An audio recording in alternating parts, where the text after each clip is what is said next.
mahasiswa semester 2 Prodi Ilmu Komunikasi, tentunya Fakultas Ilmu Sosial dan Ilmu Politik, FISIP Adkom. Oke.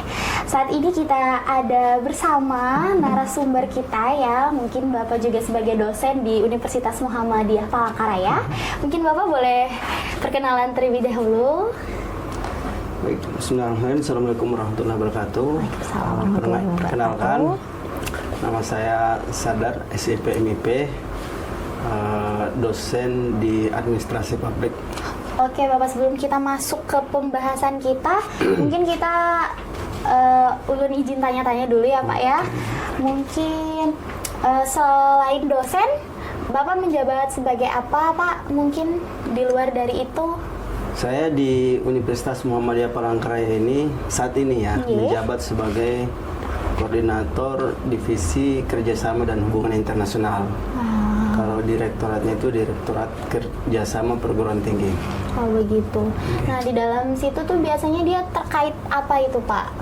Tentunya yang hal-hal yang berkaitan dengan kerjasama baik di tingkat nasional, regional maupun internasional. Misalnya pada bulan September yang lalu kami menjadi delegasi dari Universitas Muhammadiyah Palangkaraya menjalin atau menjajaki kerjasama dengan kedutaan besar di Kuala Lumpur dan juga kerjasama dengan Segi University. Jadi kalau ada teman-teman yang ingin termasuk bermagang, itu bagian dari mitra kita di baik di kedutaan KLB di Kuala Lumpur maupun yang di Segi University. Wah, Masya Allah, ternyata mencakup luas ya Bapak ya. Iya.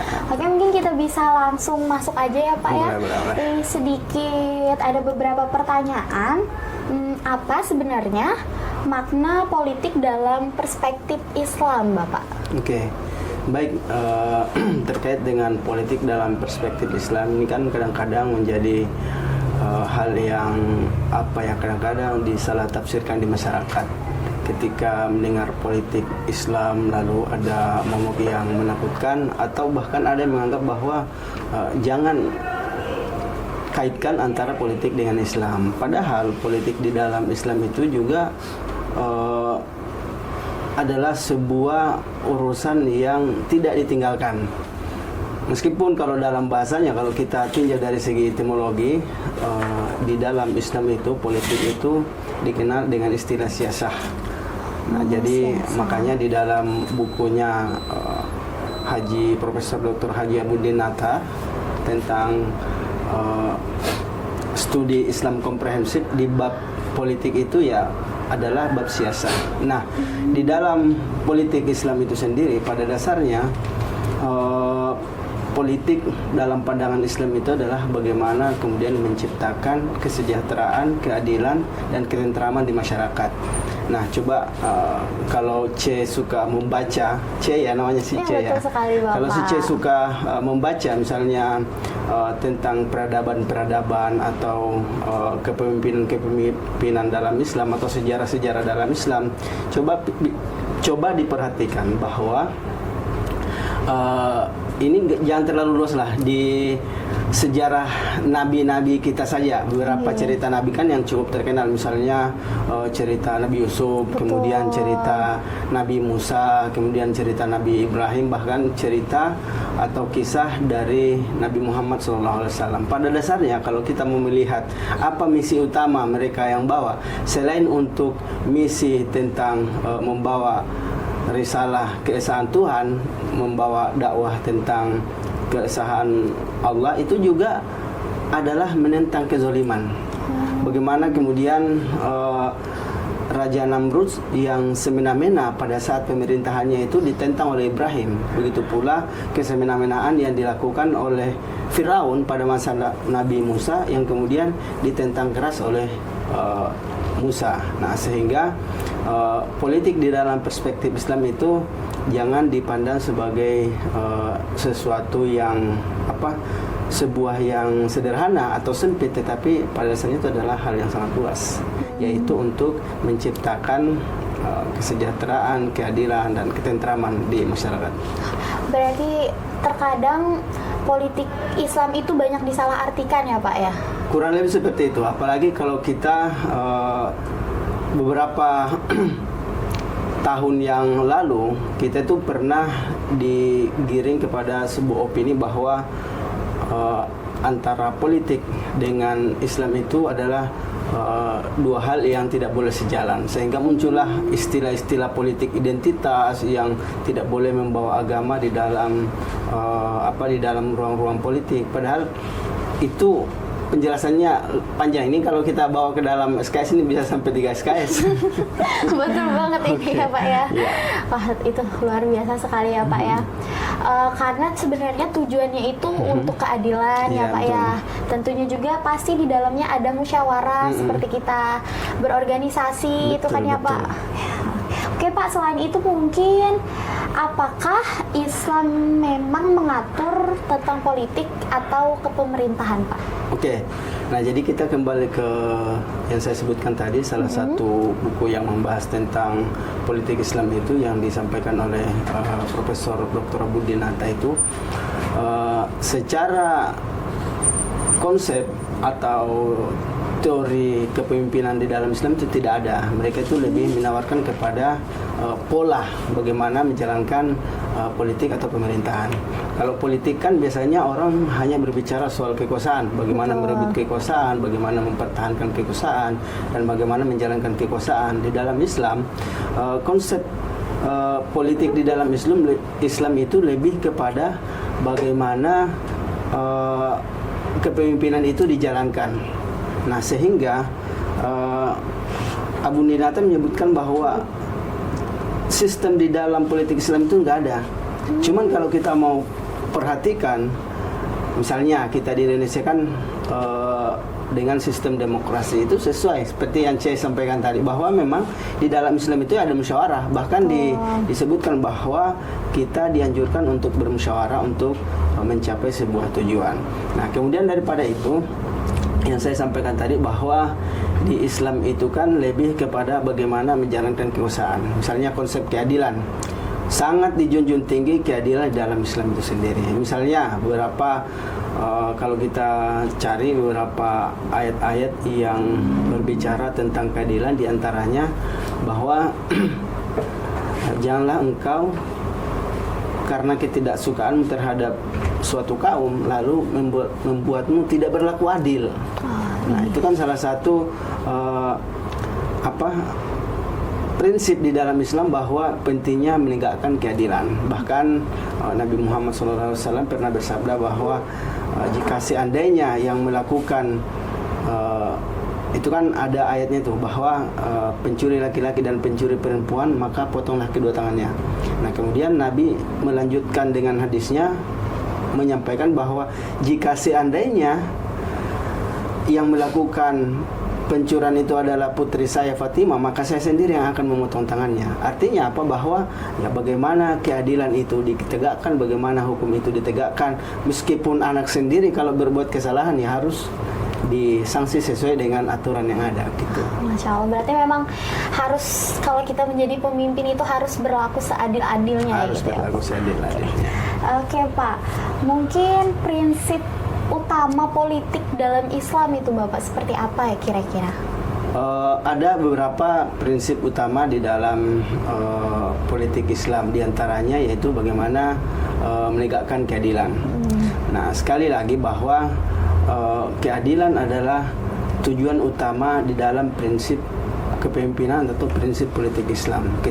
Ketika prinsip ini bisa dijalankan dengan baik, saya rasa ya apalagi keadilan kan mencakup seluruhnya, adil di dalam penegakan hukum, adil di dalam pendistribusian sumber daya, adil di dalam segala hal, maka ya tentu yang akan tercipta adalah ketertiban dan keamanan, kan gitu. Nah, yang kita sampaikan tadi bahwa tujuan politik di dalam Islam itu adalah untuk menciptakan keadilan. Ya, berarti poin utamanya itu memang benar-benar pada keadilannya Pak ya. Oke, selain itu Bapak, mungkin bagaimana Islam memandang pemimpin politik?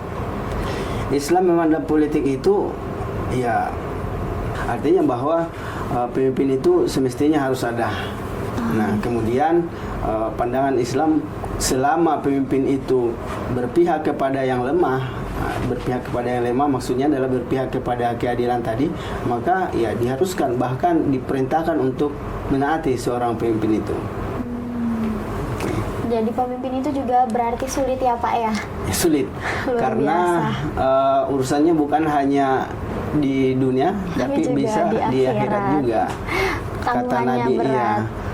Kata Nabi, setiap kalian adalah pemimpin dan setiap kalian akan dimintai pertanggungjawaban terhadap kepemimpinan kalian. Nah, artinya bahkan diri pribadi sebagai individu itu kan seorang pemimpin juga. Itu dihisap, apalagi pemimpin yang memimpin banyak orang. Iya. Baik itu skala, apalagi kalau skalanya kayak kepala negara itu berapa banyak hisapnya itu kan. Betul sekali ya Pak, tidak mudah menjadi pemimpin ya Pak. Tidak mudah. Banyak sekali yang harus dipikirkan, Banyak yang dipikirkan dan banyak yang harus dilakukan. dibenahi ya juga ya Pak ya. Oke Bapak, mungkin ini pertanyaan terakhir ya Bapak. Apakah demokrasi sejalan dengan prinsip politik Islam? Sangat sejalan. Seperti yang saya sampaikan tadi bahwa di antara prinsip di dalam politik Islam itu adalah bermusyawarah. Bermusyawarah dan musyawarah yang dilakukan itu kan bukan hanya sebatas musyawarah lalu hanya memenuhi unsur musyawarah, tetapi betul-betul dilaksanakan bagaimana prinsip di dalam musyawarah itu. Nah, kita tidak kekurangan referensi kalau kita mau mengimplementasikan kepemimpinan di dalam Islam. Sosok Rasulullah SAW, Nabi Muhammad itu sudah menjadi figur yang sangat paripurna, yang sangat lengkap. Bagaimana beliau menerapkan prinsip demokrasi di dalam kepemimpinannya. Meskipun wahyu bisa langsung kepada beliau, tetapi dalam beberapa hal beliau selalu melibatkan sahabat-sahabatnya. Misalnya menjelang perang Khandaq. Perang Khandaq itu kan parit, perang parit. Beliau itu kan menanyakan kepada para sahabat, kira-kira strategi perang apa yang bisa kita lakukan untuk supaya kita tidak terkalahkan lah, intinya kayak gitu kan. Nah lalu salah seorang sahabat, kalau nggak salah Salman Al-Farisi namanya, dari kalangan sahabat, menyampaikan bahwa ada di daerah asal saya, wahai Nabi, salah satu cara untuk menghalau supaya serangan musuh itu tidak langsung menembus ke kita, dibuat parit, kata beliau. Bayangkan parit yang diusurkan itu nggak main-main. Itu maksudnya panjangnya ya panjang, kemudian kedalamannya sangat membutuhkan tenaga yang ekstra. Nah, tetapi karena itu beliau tanyakan kepada para sahabat dan ternyata ada usulan yang bagus, beliau mengiyakan. Artinya bahwa musyawarah sangat diimplementasikan oleh Nabi Muhammad SAW. Kemudian suatu ketika juga beliau ketika menerima ketika perang usai itu kan ada beberapa tawanan perang. Lalu beliau ini kan bingung mau dibuat apa tindakan yang harus dilakukan terkait dengan tawanan-tawanan ini. Lalu dipanggillah beberapa sahabat, diantaranya ada Khalifah Abu Bakar dan ada Khalifah Umar. Belum khalifah ya waktu itu ya, ada sahabat Abu Bakar dan ada sahabat Umar bin Khattab. Nah ketika ditanya Umar, apa pendapatmu Umar terkait dengan tawanan-tawanan ini? Umar radhiyallahu anhu menyebutkan bahwa mereka ini adalah musuh Islam, katanya. Mereka ini adalah yang menyerang kita, ingin membinasakan kita, bahasanya kan ingin membunuh kita, kata Umar bin Khattab. Kita bunuh saja, kata Umar. Lalu menurut Rasul ini terlalu keras ini. Kemudian bertanya lagi kepada kepada Abu Bakar. Lalu Abu Bakar menjawab, wahai Rasulullah, ketika tawanan ini kita kembalikan kepada keluarganya dengan perjanjian mereka harus membayar. Jadi ada ditebus namanya. Jadi ketika kita kembalikan kepada keluarganya, ya keluarganya wajib membalas memberi, apakah itu harta bendanya atau apa. Nah kemudian Rasulullah dengan dua pendapat yang masuk tadi lebih berpihak kepada pendapatnya Abu Bakar. Nah artinya apa? Bahwa Rasulullah itu bukan seorang pemimpin yang lalu modal karena dia sebagai pemimpin lalu memutuskan berdasarkan kehendak sendiri, tidak. Tapi dia membuka ruang bahwa ada prinsip-prinsip demokrasi di dalam situ, memberikan pendapat kepada sahabat, lalu kemudian pendapat yang paling bagus atau yang paling baik menurut Rasulullah itu yang kemudian diambil. Luar biasa sekali ya Pak ya.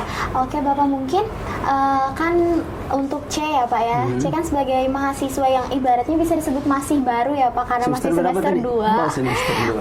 Kan sebagai pemimpin ini tidak mesti dulu kita harus menjadi pemimpin yang jadi pemimpin negara, tidak harus, pasti mulai dari bawah dulu ya Pak. Misalnya sebagai ya terutama memimpin diri sendiri Bapak, atau mungkin jika di dalam lingkup perkuliahan itu menjadi pemimpin, misalnya di dalam kelas kita ada komti, itu juga termasuk pemimpin. Selain itu juga mungkin ada kegiatan organisasi-organisasi lainnya ya Bapak. Mungkin adakah pesan, pasti ada ya Pak ya, pesan untuk mahasiswa misalnya, pesan-pesan mahasiswa misalnya menjadi seorang pemimpin itu seperti apa yang harus diikuti gitu Pak. Ibaratnya kayak tadi sudah Bapak jelaskan, pastinya harus adil, harus bermusyawarah, saling mendengarkan gitu Bapak. Tapi yang paling inti di dalam menjadi seorang pemimpin itu, ini dari semua tingkatan pemimpin, baik pemimpin diri sendiri sebagai individu, bahkan sampai kepada pemimpin yang berskala tinggi, itu adalah amanah. Amanah itu yang kalau kita peras semua untuk menciptakan keadilan, kemakmuran dan sebagainya, itu ujungnya itu kan amanah. Apa itu amanah? Amanah itu adalah